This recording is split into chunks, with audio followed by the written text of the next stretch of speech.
Hi, everybody. It's Steve Olsen and our good friend Bruce Swartz from Bruce Sees All. Hello, Bruce. How's it going, man?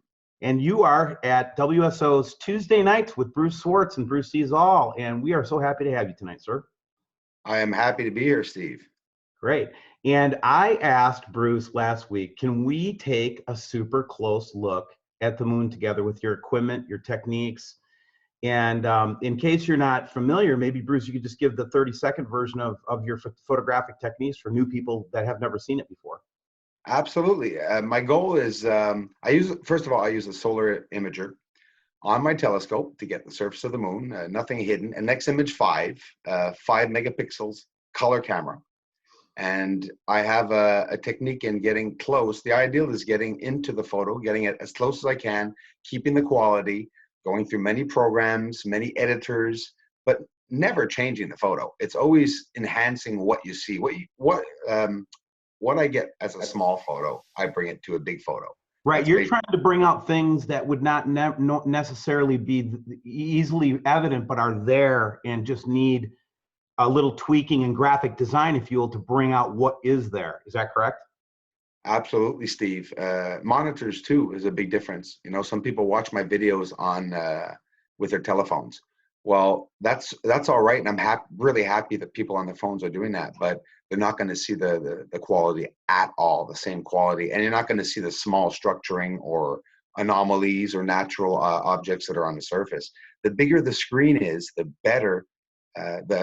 Literally, the more you will see in detail, especially with my technique, which is like I told you, Steve, I'm creating depth of field of depth in the photo. So I'm entering the photo and then I'm changing angles in the photo to show us different angles. When you look at an object in different angles, it looks different, and different lighting, it looks different.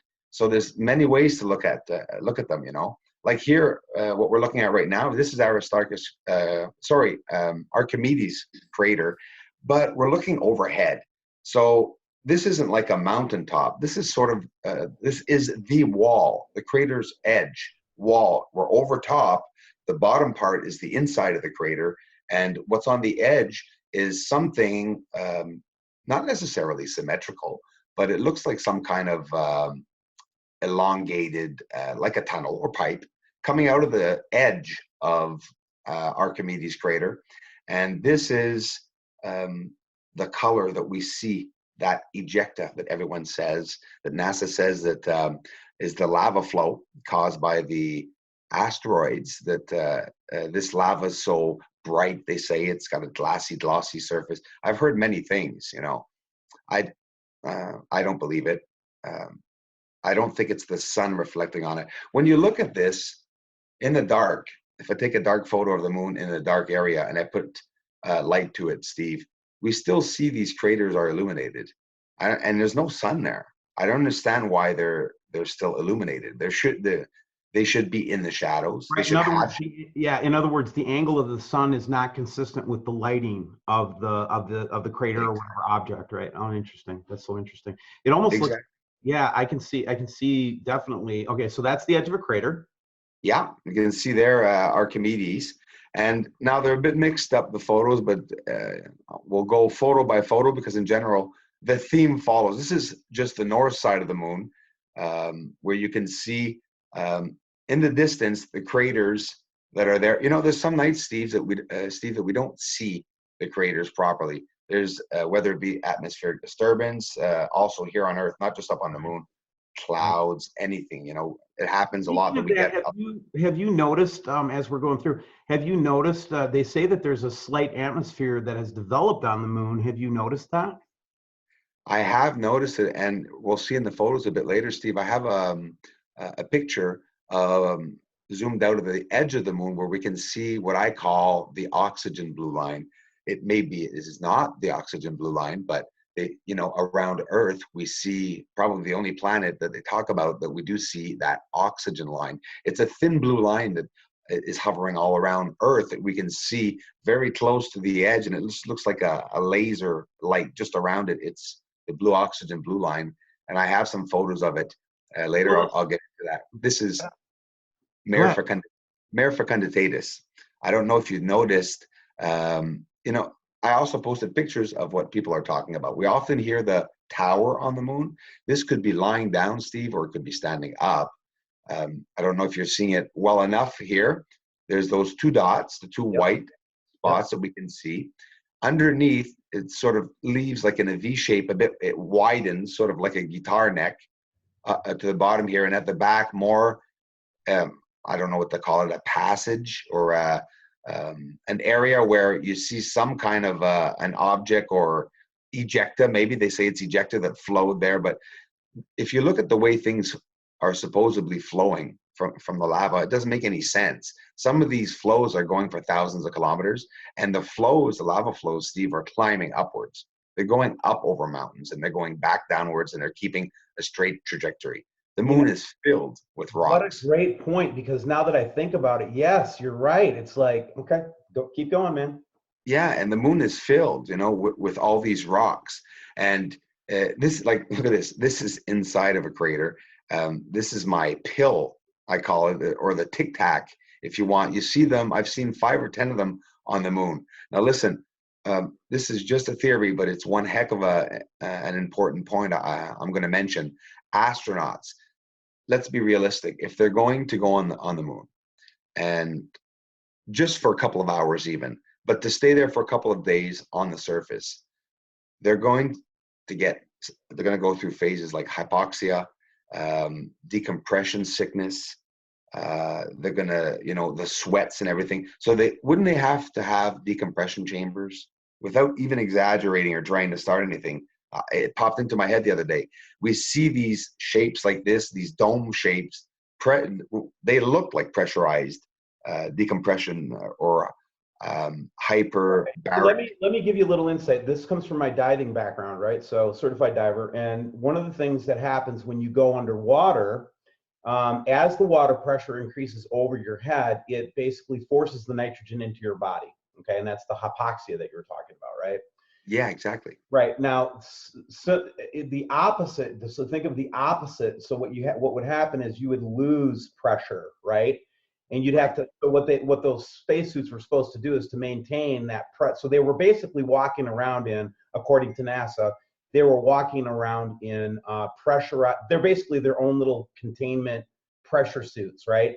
So think of a decompression chamber. They're walking around in one. So I would say that that's still plausible from NASA's perspective, you know, based on the science that I know. But this is not based on the science I know, because first of all, if a crater impact would happen, I would not expect there to be any objects in the middle of the crater. I would expect it to be completely cleared out, right? Absolutely, for sure. Maybe I'm wrong, but that just seems to me like just kind of just common sense, right? I mean, I don't know. Absolutely, and you can see that they're actually, whether it be natural or not, okay, it could be natural. We'll just say this still could be natural, but the formations, if they're natural, they're very symmetrical. And, you know, things don't form like this, for example, symmetrical, like rocks don't form, usually not that round, and especially not at this size. Neil Armstrong, at 81 years old, before he passed away, he did in an interview with a certain person, I think it's Alex Molly.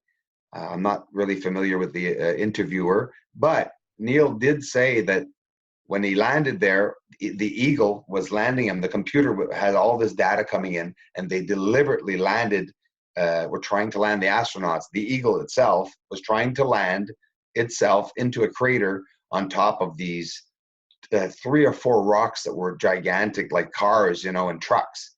So wow. There are rocks on the surface. Neil Armstrong said that himself. Anyone can check in his interview. All you have to do is type in interview. I think there's only one of them that he talked, and he opens up to that. He really hushes up on everything. He doesn't want to talk about anything, but he says it. He goes, we almost died, you know, and they had to leave the first time because they said that they couldn't land, almost ran out of gas. They were only 90% sure that they could have landed. I'm just looking into these old interviews. You don't see them a lot, and I find it's interesting, you know. No, people need to go back and look at what Buzz Aldrin said. All those astronauts that did get interviewed, and you've kind of got the extreme in there, right? Absolutely. You know, you've got Neil Armstrong, who was just tight-lipped. I mean, he didn't even want to talk about it, man. and then No. all the way to Buzz Aldrin, who couldn't stop talking about it, right? You have the whole range, right? But go back to that one photo. I have one question for you on that pill photo, if you don't mind. Yeah. Is No, it too? yeah, sure. Go ahead. I'll go right back to there. You go. So, do you see that pill every time you come back to look at it, or is that smoke coming off a smokestack? Absolutely. When I go back, the same object is there. And I've never seen any extra objects. I've never seen any difference in the light. The light is always coming from this and what's beside it. And when I zoom up, when I can zoom up into these, like this photo right now, is the most zoomed up. I could zoom up and it wouldn't even be worth it. All we see is just blur. It's the maximum. But again, the whole photo, bro, what people aren't understanding, and I'm happy to tell you right now, the whole entire photo, man, is this size. That crater is this size seen with a telescope at 700 millimeters. So say to yourself, if someone says, I don't see this crater, you have to look for it. The things I'm posting aren't just, well, yes, they are just sitting there, but they're small. Right, You, and that's what people, kind of just to give them a little insight. You can go back to the next picture. No, thanks for answering my question. But I was like, that's the thing you have to understand. Bruce is using super high magnification and really the same techniques that they used when they were, and we said this in past interviews, bringing out features on the Shroud of Turin, for example, where you can actually bring out the three-dimensional qualities of objects from a two-dimensional photograph because there's three-dimensional information in there, right, Bruce? absolutely. And it helps. It helps a lot. I mean, it can happen that you can take a photo and that you see it completely distorts the photo. Well, it's easy to see, so you don't show that photo. Or you can explain to someone it's just elongated, but uh, if I go and get one little area of detail in the photo, I will frame that area, crop it, and show just that area. But what happens is often I'll get blur. Some people are telling me there's a haze. Do you see in this photo, bro? Do you notice? I could get a little closer, but it's probably a bit better if we stay like this. Do you notice that this is a crater, by the way? Okay, they call it a crater.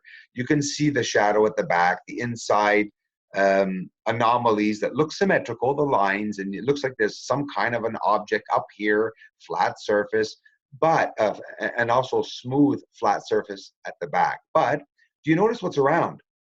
Like, look at the It photo. looks like a design. It looks like design, like structures, or Yeah, I gotta say, it looks like structures, Bruce. I just absolutely. gotta And say it, man. the tunneling, but look at the gray, bro. Look at the patchiness. I always have problems with this term. I don't know what to call what I'm seeing.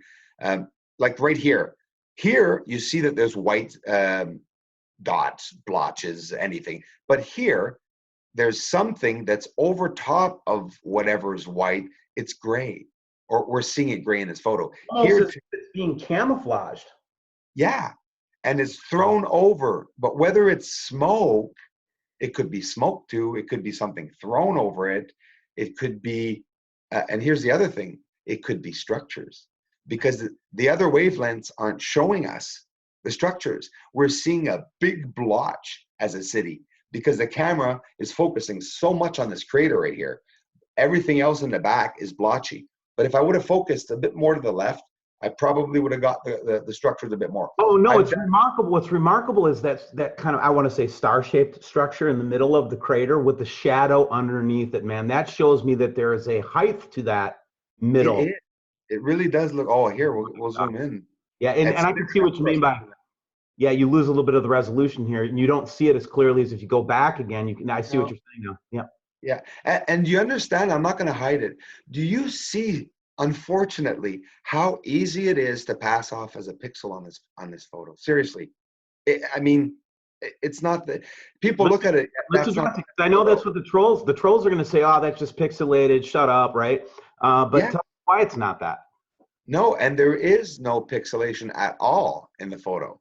Like a pixelation is a layer. It's a complete layer. You'll get symmetrical, but like you'll get no matter what the shape of a pixel. I think there's 3 or 4 different objects depending on how close you see them.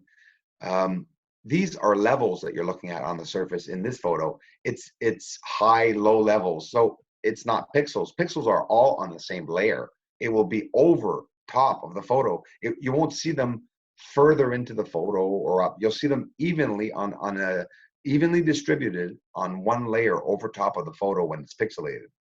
Some of the smoke sometimes on the moon can pick up what looks like pixelation, or actually add some pixelation to the moon photos because there's a haze, and that's what it does. It's just going to add pixelation sometimes. You guys, people that are watching, and especially the skeptics, you guys can say anything you want about all of that, but look at those four very, like, right to the right of the star object.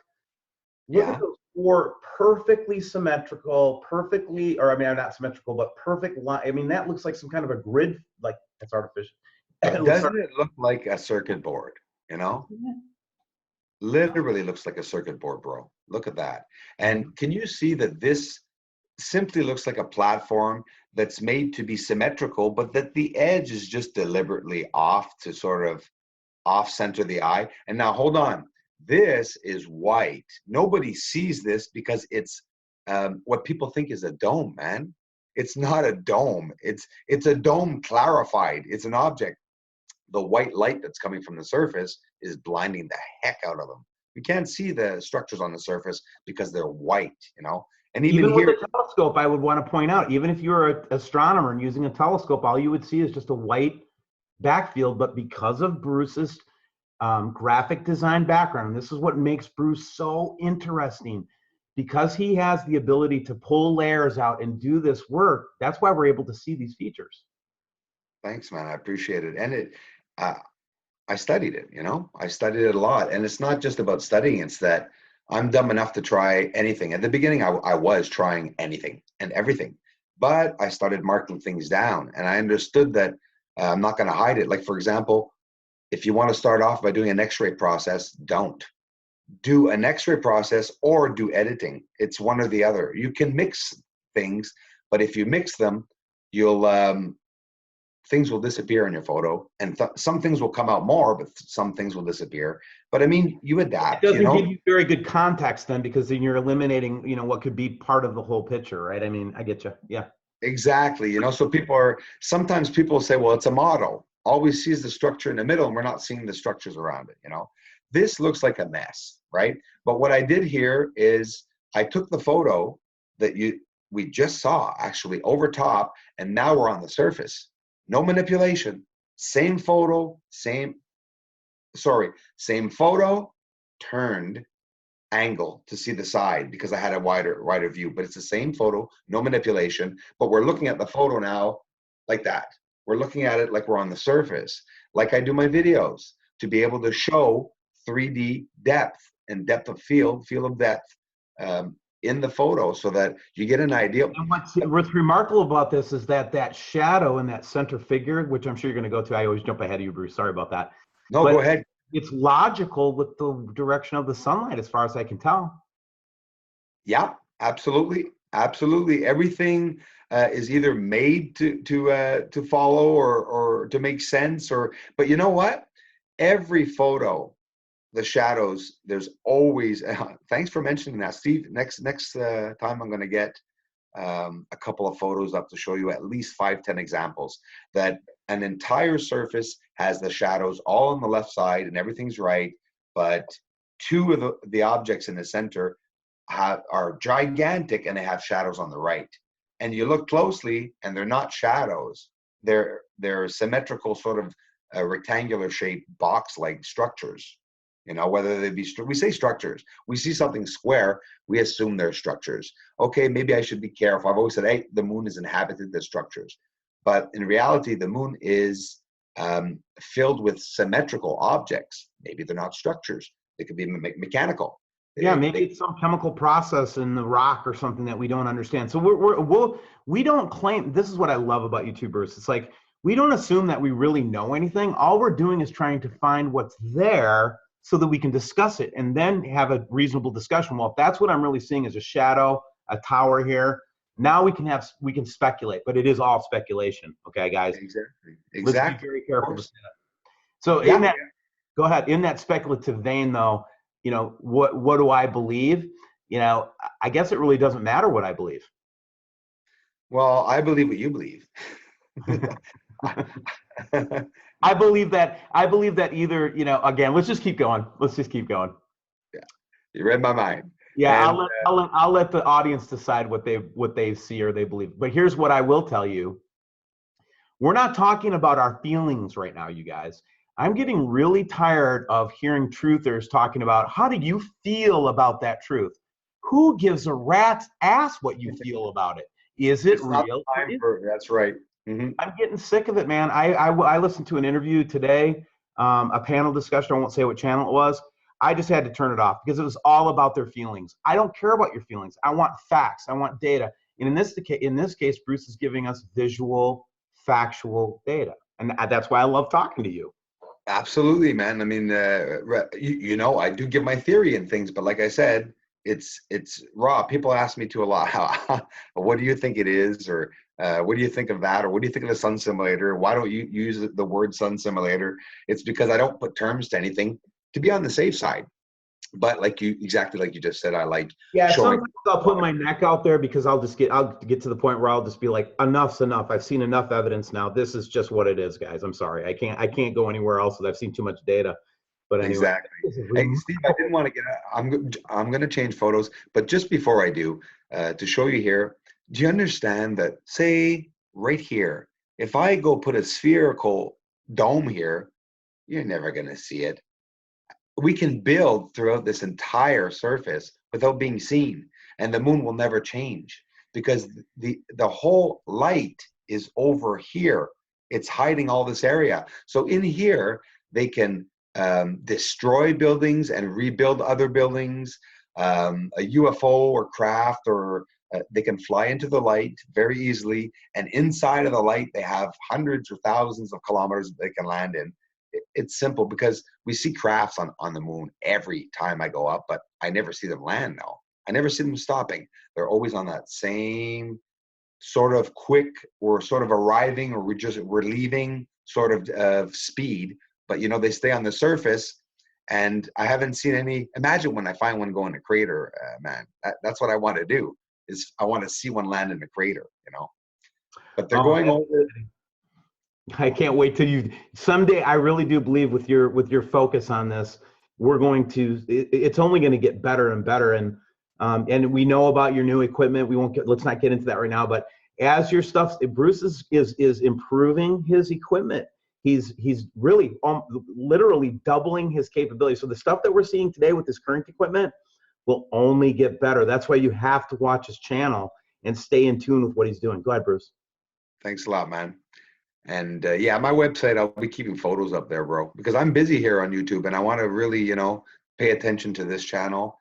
Um, my website will be back up and I'll have photos up there. Archimedes crater, bro. We're looking at the same one I showed you at the beginning where you could see the beautiful ejecta here, except now we're zoomed out because people keep telling me zoom out. I'm always zoomed in. So see the crater where I was telling you before, we could see the edge, which is right here. And there's that object over top here again.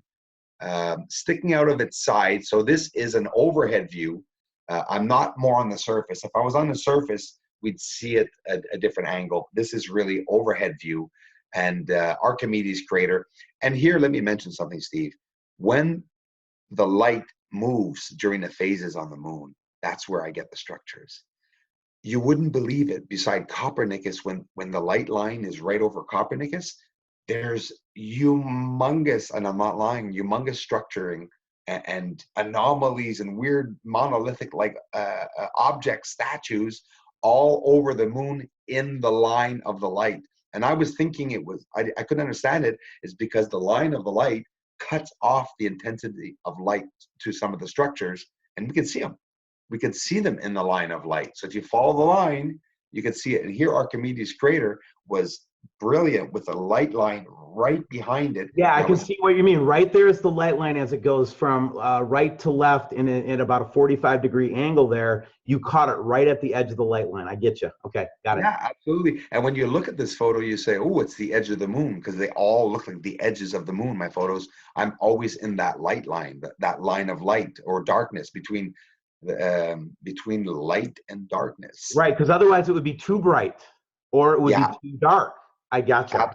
Yeah. Yeah, like Clavius crater. Clavius crater is on the bottom side, and when the telescope is panning down, um, when it starts picking up Clavius crater, your telescope starts sending you back white light, because it's telling you that, like, when the telescope leaves the moon, we lose the image. The telescope has to be completely on the moon to see it, but not with the new one coming. The new telescope coming, just saying that, we won't see any light, brother. We'll be able to see all the edge of the moon, which is going to be a big plus.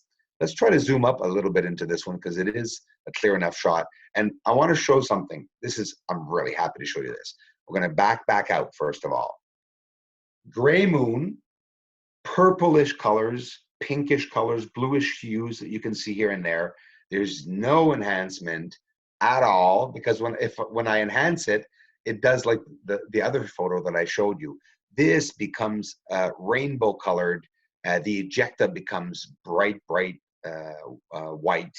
And when we zoom in, look at the color on the surface. I'm going to go all out. It is going to be blurry, but look, it's natural color all over, and this purple there. The astronauts said so. Buzz Aldrin said, "Look, Neil, the purple rocks. I told you." And how could he have seen purple rocks? So that would mean Buzz Aldrin, he said it, man. That would mean Buzz Aldrin in the 60s had seen color photos of the surface of the moon. God, right? I know, right? That's good deduction, by the way. That is an absolutely legitimate deduction that you just made. Yeah. How could he know that? And how could he? And he said, and he saw black pearl rocks that were like glass. But the purple rocks is the minute he got out. He said, "See, I told you there are purple rocks." How could he have known that if he had not seen the moon before? You know, it makes you wonder. You go, well, how could he have seen that without having seen some photos? I mean, these guys, if they're going to go to the moon, they were presented photos. They sat in a room with some high official ranking people that told them that sort of, you know, be careful when you're up there. You know, you got to be careful not to say anything or whatever. I mean, so long me. I mean, I'm going to the moon, this is a responsibility that if this guy comes back, loses it, and says, we're going to be damn invaded. They're all over the place. And if this guy wouldn't have been completely sane and strong, sanely, I don't know. I wouldn't want the responsibility. Oh no! I mean, you know, you think about like the United States Submarine Corps, right, as an example, because they have to be in an enclosed space for long periods of time. They have to go through batteries of psychological testing before they're even considered for the submarine corps, right? I would imagine that astronauts, especially going to the moon, would have been even more highly tested, especially seeing what I suspect is up there, right? Absolutely. You know, I remember one time, I remember this when I was a child, and my dad and I were watching the moon, and actually one of his friends was an astronaut that he was in the Marine Corps with. And that's what was remarkable, and that's why he wanted me to watch. It's like, that was the guy I was in the Marine Corps with. And I can't remember which astronaut was in Apollo 17. But they had found orange dust or orange, I don't know if you remember this, but they were digging out this orange material, and I never saw another image after the TV, but they was like, oh, this is orange. There's kind of orange dust here. And I can remember them exclaiming it over the intercom system. I remember and it was that. like, I never saw it again. I never saw it again. I do remember that, Steve. That's absolutely right. Steve, during the Apollo landings with Neil Armstrong, I think it was Neil and Buzz. They were outside with a photo, right? Forgive me, I got a memory blank. They're the ones that brought the photo up on the moon, right? Apparently. I don't know if you heard of that, a family photo or something of either Buzz Aldrin or Neil Armstrong, or maybe it was another Apollo landing. But in the moon landing, you see it, one of the live moon landings. I'll get back to you on that one. When you're looking at it, you can see that he drops the photo and the sheet of paper. And when he drops the sheet of paper outside, this is while the moon, while the flag's hitting him in the face. Right? He drops the paper and it flies to the ground. It does like on Earth, 1, 2, 3, you know, it does the feather thing and flew to the ground. And I said, how could it have flown to the ground? You know, you wonder why it doesn't float. They say things float in space. You know, why doesn't the rocks on the surface and the dust fly up? You know, they're walking around, you know, and you do see dirt tracks, by the way. Look at the Chinese. I love these guys. God bless the Chinese. the landing, the recent landing that they had. They were talking about sinus irritant, blah blah. You see their lander on the surface that's pulling up mud, dirt, and it looks soaked and drenched. The dirt looks dark brown, and I'd never seen this dark brown color because we've always seen a surface that is gray. You know, I mean, how easy to say, you know, in black and white in the 1960s, the moon is gray. Yeah, well, so is Leave It to Beaver, and so are all the shows that go on television. Everything was gray, you know. So if it wasn't color, how would they have told the world back then, and how would they have shown the world that there was color on the surface, you know? And well, I could just do an illustration, right? If I turn the light, like, just let's say a piece of paper with a color photo, let's say a color photograph on the ground, right? right, And I have a bright enough light, it will turn it black and white eventually to your eye. absolutely, yeah, And that's what you've been saying every time we get on here. I finally figured out a way to say it, and I'm glad I got a chance to say that, because I well totally said. make sense. But then when you back it off and you get on that edge light that you're teaching us so much, Bruce, this is so cool.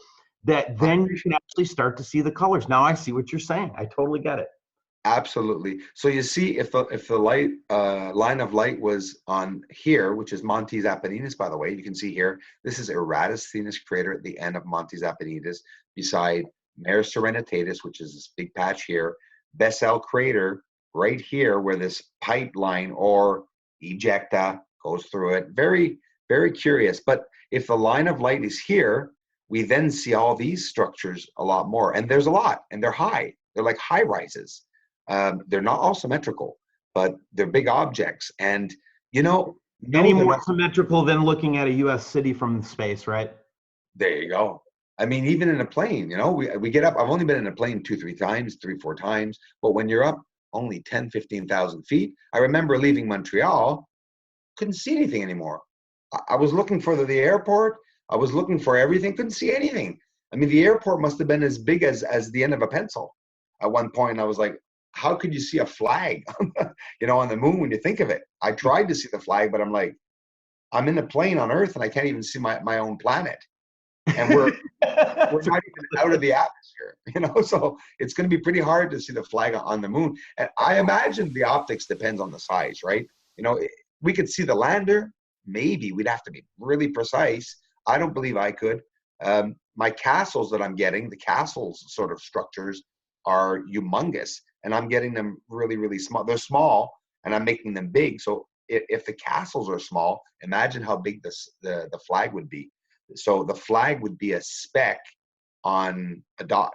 It would be really a small speck. So probably hard to see the flag on the It surface. doesn't mean that we're not going to, I mean, it doesn't mean that, I know you're going to try to look at some of the landing sites when you get the bigger telescope. And I know you're going to make the attempt to see if you can see where the rover tracks are and all that kind of stuff. I know you're going to do. Absolutely. Yeah, every one of them. Absolutely. That'll be a project after project, I promise you. And that's As far as I'm concerned, the jury's still out if we went to the moon or not.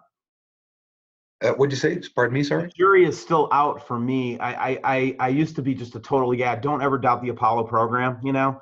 And as I've gotten further into the rabbit hole, it's starting to feel like, you know, maybe not, right? I Not mean, sure. I'm sure. I was just like you. I mean, I love NASA. I still do. Lots of things, lots of areas that I respect and I love and adore. A lot of good people working there, of course. But like when we talk about this, what's hush hush and the ones that are doing all this hidden stuff, we don't know who to accuse. In reality, it's someone way higher up than NASA. They probably didn't have a choice themselves when they came back to say, no, a look, lot of people don't know this. I did a lot of research on NASA, as you can imagine, right? I mean, Nibiru, yeah, planets, right?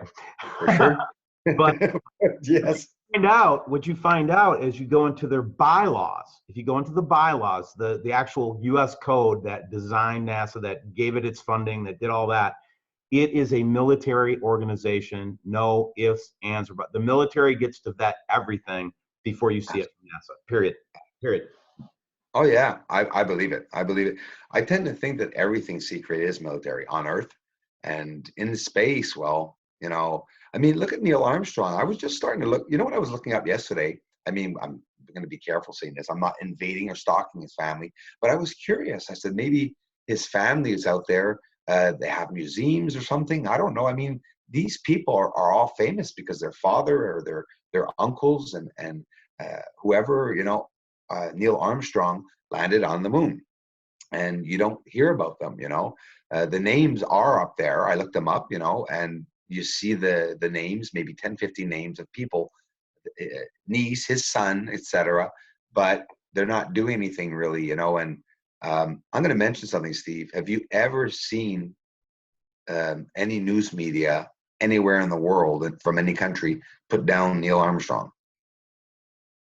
Not one. Not one. Never in my life. I was only thinking of that this morning because we all know, I mean, hey, Trump, poor Trump. I mean, all these people, they go to cash on them, and they get destroyed by media, and especially the ones that do things like going to the moon, seems to me. And no, there's not a word on that, and there's never any media that doubted and said, oh, look at this, it's not true. They probably lied about this, they probably lied about that. No, not at all. But if the president says something, this, how can I say that? Three-letter media station that we all adore will right away talk about Trump and put him down and call him a dumbass. Right on the media. I can't get over it. It's the first president we've ever heard any media put down that way, is Donald Trump. Well, to me, there are two signs of this. I'll just share this with you, right? If you're struggling with views on YouTube, yet your material is credible, and I mean, just anybody that I've ever met in the conspiracy world or anything like that would just eat it up, like I just know, like candy, right? Right. And they're only getting a few views. That's kind of a test of their genuineness now. There's several channels that I was neck and neck with at WSO. There's a couple of them that just shot off like rockets. I won't mention who they are. You can figure this out on your own. And to me, then they got more. But what you also notice is that their material got more and more milquetoast. Like it was almost like, we'll reward you with more views if you don't really tell the truth. Just tell a little bit of truth, and we'll let you grow. But if you're really going to go for hardcore truth, we are going to put the brakes on you, like you know what I mean? For sure. Like me, look, I haven't posted anything on the sun, Steve. Are you kidding? I'm up there every day trying to see it. 2 weeks of clouds, nothing to do. There's no magic I can do. But it doesn't matter. I can go to the stars or already photos that I have. But there's always these moments that we're going to be stuck. It's not too bad so far in a year and a half time. I've been able to be on the sun all the time. But these past 2 weeks, it was really upsetting me. Other people were finding things on the sun. And don't forget, I guess that if I see a planet or something beside the sun here in Canada, I guess it doesn't mean you can see it necessarily. And it doesn't even mean there's delineation, right? The delineation factor, like what you see further. I don't know how much further north you are, because I'm in northern Minnesota. You might even be further south than me right now. But you're Montreal. Oh yeah, so we're not that far from each other, No. But the point, I want to get back to your point, and the point is that I know we're going to get a lot, because we did the big everybody get up at dawn and take pictures of the moon or the sunrise. Bruce can't do anything with that, guys. He can't photograph the clouds and tell us anything. He has to have a clear sky in order for him to photograph things. So when there's a clear sky, though, you can bet Bruce will be out there. I mean, he's going to be out there, man. Absolutely. But it's good because I always need time to work on my other photos. I now have one TO full, 1 terabyte box filled with photos and videos. And they're all of the surface of the moon, unknown planets, unknown objects, asteroid surfaces. There's so much I have to do a major cleanup in them, but this is all proof. I still have all the photos, and what I do is I'm getting better ways of explaining what's going on. At the beginning, it was very overwhelming for me, finding all these things. I was finding things on stars. I was finding asteroids. And I'm going to be honest with you, Steve, I thought I was really good because, a couple weeks ago, when all this stuff started happening, I was finding stuff left and right on the sun. I was like, damn, I'm good. I'm finding stuff every day. And no, it stopped. At one point, the asteroids stopped. And when they stopped, there was nothing. There was the sun is boring to look at when there's no action. It just sits there. It doesn't even waver. It doesn't hover. It looks like a fake Charlie Brown head. It just sits there. It doesn't move, you know. But the activity that was going on the past few weeks was incredible. I was finding, I mean, hey, I was able to find an asteroid to show it spiraling, and this is with just regular editors. So this is cool. This is good news, man, because we can see asteroids now without paying billions of dollars just from home. That means that there's a technique, and then we can better this technique. We can see the shapes. We can see the sizes. We can now we have to learn the tools of analyzing the speeds by eye. There's all ways of seeing this, of knowing the, things just by looking at it go by. They analyze the light, the distance, you know, and I'm getting there. And at least now I'm able to tell you guys where it is, because I remember at the beginning everyone was so mad at me, Steve, when I opened the channel, when I started the channel. Where are you finding this? Well, in the sky. Yeah, that big white thing that shows up every so often in the sky, that? Yeah. Yeah, exactly. So once in a while I'd try to impress them and I'd say, well, near the moon? You know, no, right ascension, declination. They wanted to know which constellation, which, you know, I mean, oh my God. I had to learn all this, and I still am learning it. I'm not a professional. Oh, no, And and I think that's to me, the self-taught are the most credible. yeah, absolutely, because I'm getting raw stuff. And Right, you're not being influenced by an instructor. no, absolutely, no. See, that's the thing. That's what you just said is another thing. You know it, like me. Yeah, but if Science, there's an authority figure that's in the front of the classroom and he says, you know what, don't look at the craters, there's nothing in those craters. You'd be like, okay, I won't look at the crater. of course not, because you're going to lose marks and you're going to be out of the class because you're not following the program. Right. And that's the advantage of the self-taught. So what are we looking at here? This is lava tubes, I guess. This is what they call it. This is what they are calling them on the moon, anyways, the lava tubes. If you look closely, we'll zoom up a little bit. This is in black and white, Steve. We can see here a crevice with what looks like, I call it a line of toothpaste if you want, you know, something that longs inside of most of the crevices that you're seeing. But if you look closely here, to really analyze it, there's one coming here and there's one crossing over top, but there's a big object here. These are, you know, communication tunnels. These are communicating tunnels. And I tend By the to way, think just stop that because a lot of people might misunderstand what you just said. Communicate means connect. He doesn't mean that there's like a radio tower. He just means that they're actually connecting with each other. yeah, I'm sorry. Yeah, No, absolutely. that's You're right. okay. That's fine. Yeah. No, a military guy communicating. That's right. No, but absolutely, they're connected. They're all together. But what fascinates me the most is they go in and out of the ground, Steve. You can see them go in, like right here. This one here goes up here, and then there's one that continues out here, here too. But look to each area. There's a spot or an object that it doesn't separate them, but it's like it connects them. And I'm thinking they could be different ducts or docks or docking areas. Call it a node almost. Looks like a node of some sort, right? Exactly. And could people, like, if I was to walk into a pressurized system, Steve, an enclosed pressurized entire system on the moon, Which, for as far as we understand, if you were going to inhabit the moon, it would have to be a fully pressurized system for human life. for us, yeah, absolutely. So long what we know and by what science tells us, absolutely. And if I was to go down there and open one of the doors, well, for there not to be a problem, they'd have to have many connections, many different trap doors, you know, doors that close. Yeah, just like on a ship, they'll have the airtight doors so that if the one part of the ship gets breached, then there's other doors that will stop it from going through the whole ship. Right, exactly the same thing, right? Absolutely. Yeah, the astronauts in space, when they come in, they don't come into where the astronauts are sitting having their supper. You know, they come into an area where I guess they must have to.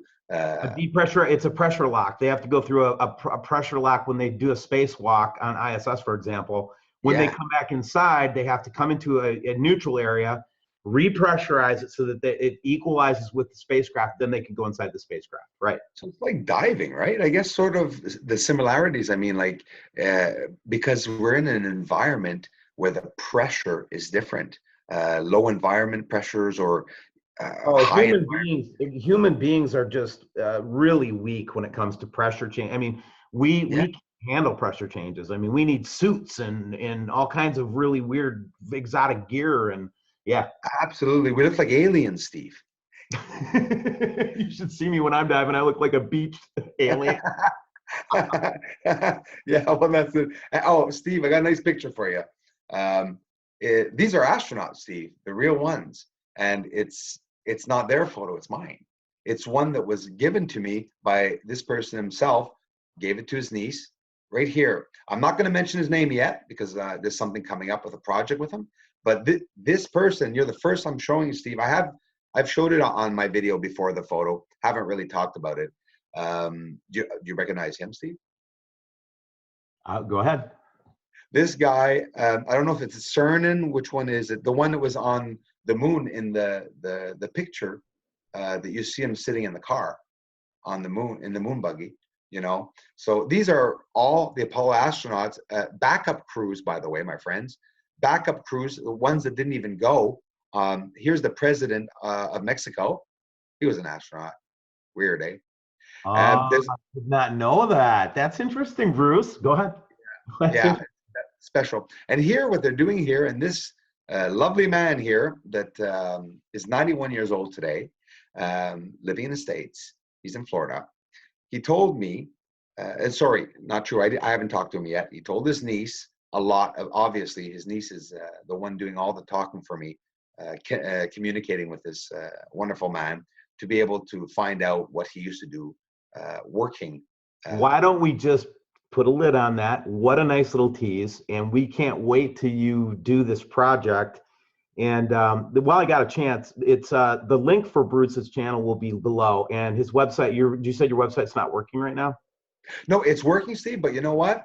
So it's not too mixing for people. It's the same videos that are on YouTube. YouTube is the main channel, but my astrophotography winds up on brucesall.com, and you can come say hi. But if ever something did happen on YouTube, people can go to brucesall.com. But YouTube is the main attraction, if you Well, want. and here's what I want to tell my audience, the WSO universe, is you have Patreon, way for them to donate on your site too, on your YouTube. I do, Steve. I Right. write it. You did not ask me to say this. This is not solicited. Bruce has never asked me for nothing to get onto the WSO. This is all just him wanting to share his information. But I'm asking WSO, I'm asking the WSO network, send him a couple bucks, man, because the more that we can equip this guy, the better our research is going to be as a collective. And that's what we're looking for. No one person has any of the answers. I will never claim that I have the answers. I need a network of people. And there are certain people that need, like in his case, the stuff that he has to use to get to the better truth is expensive equipment, guys. And Bruce is 100% honest. I checked him out. I checked out how he does his business, all that stuff.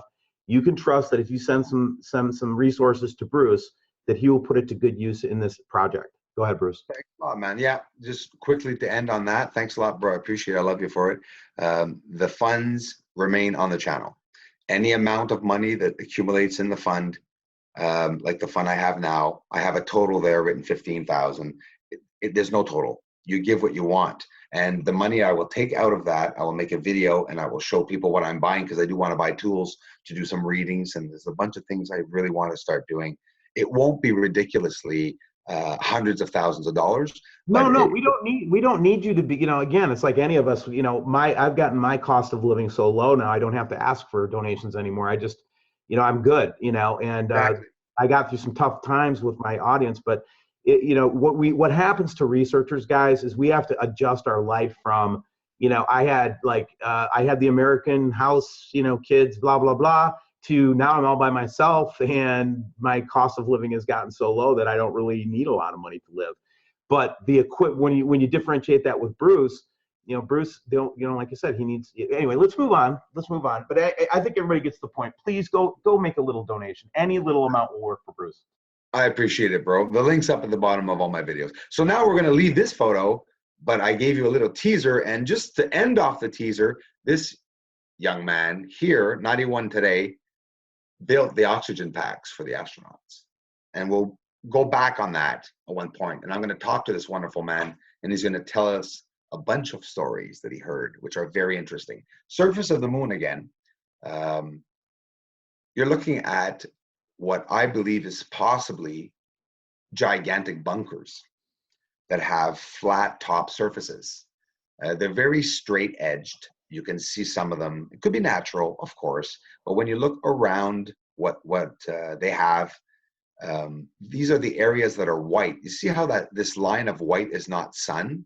It really looks like there's something on the surface that is white. And this is what I want to make people understand.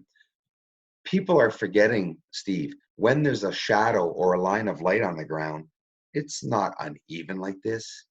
The light is always straight, no matter where it's going to shine. It's going to shine on the surface, and it's going to make a line. It's not going to make patchy marks. That would be impossible unless there were other buildings here, invisible buildings blocking them, you know. That's an important point. Oh, Bruce, that is, and again, not obvious unless you're studying it all the time, right? Oh, Absolutely. wow. I come up with these things, you know.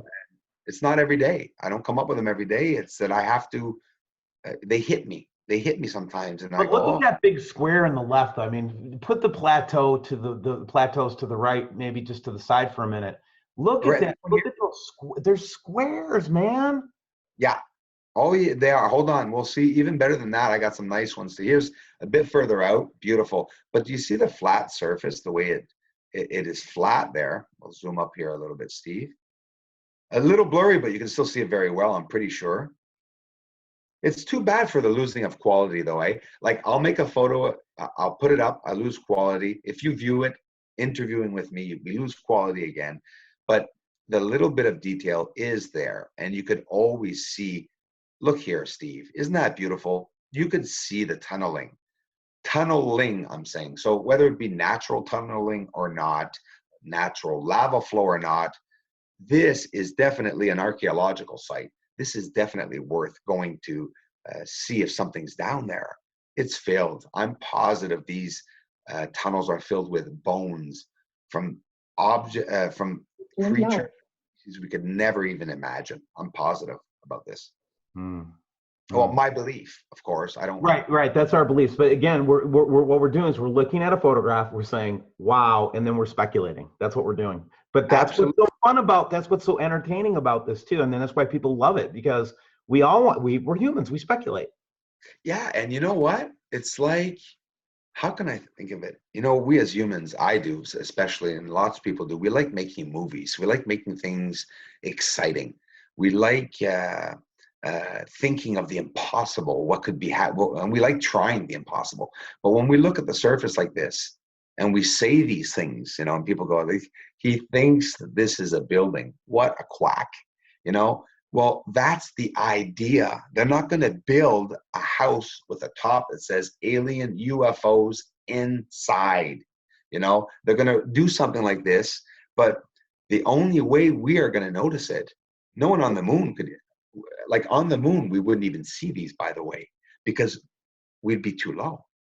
Being high up, we can see the surface, the over top of these structures. These are flat planes. Look at them communicating.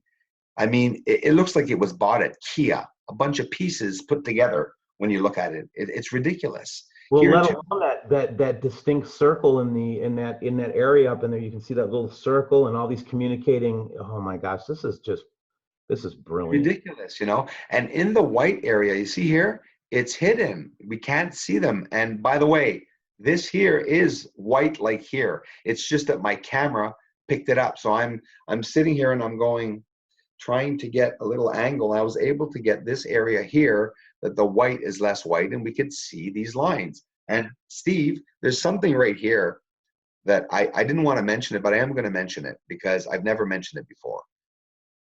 Things pop up in these photos. You'll go back to this photo and you'll say, hey, I didn't see that in the last photo. Look at what is right here. Can you see my arrow? Yes. Sorry, bro.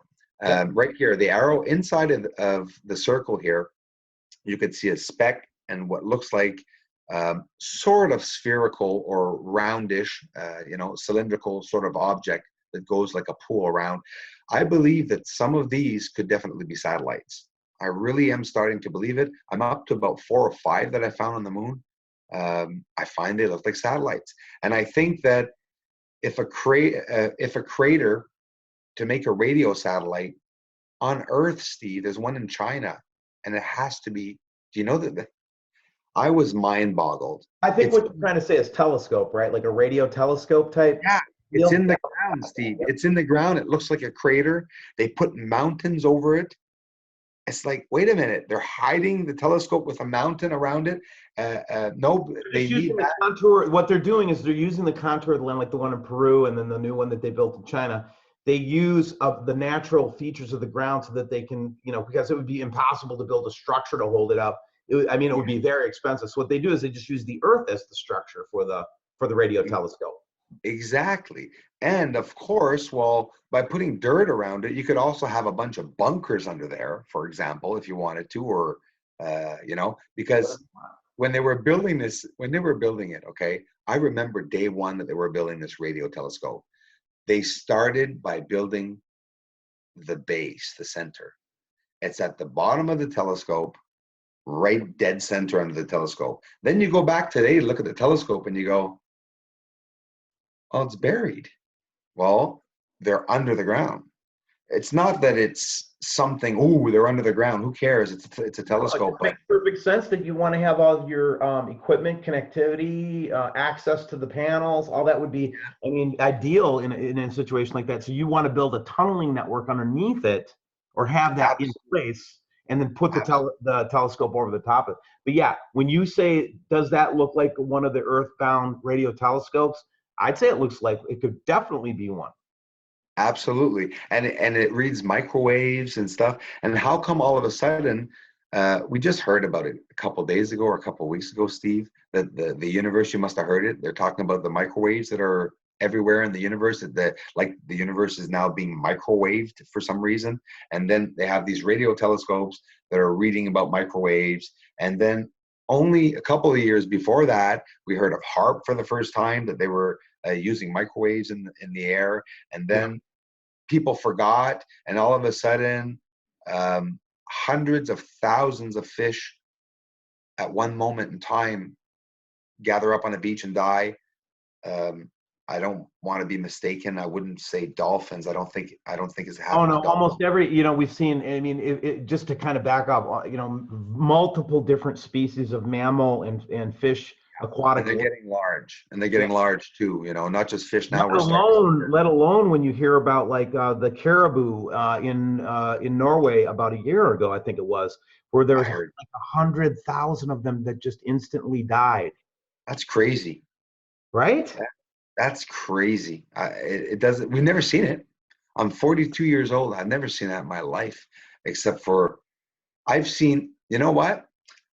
In a matter of 10 years, I've seen the polar bears die out. I've seen Alaska. I've seen people start cutting their grass now in Alaska. You look at Alaska and you see people are on their porches, and they got flowers growing in their yards, and they don't have any snow anywhere near them. There's a lot of areas where the world is changing. The world is changing. Yes. There's no doubt about it. You guys can, whatever conspiracy that we're playing with or talking or speculating about, it is undeniable fact that the Earth is changing. Period. Yes, the shift. It just has to do with that. When you think of it, is that I believe something naturally could be happening, but the Big Bang isn't done yet. It hit, and it's like a bunch of marbles on a crooked floor that are all running right now to the end of the floor. They haven't even hit the wall yet. It and it will take billions and billions, according to the current scientific model, by the way. I always have to qualify that, because I'm not sure anything we've learned is the truth anymore, right? So you always have to qualify it. It's very likely. It's very likely. Billions and billions. I'll learn. Yeah.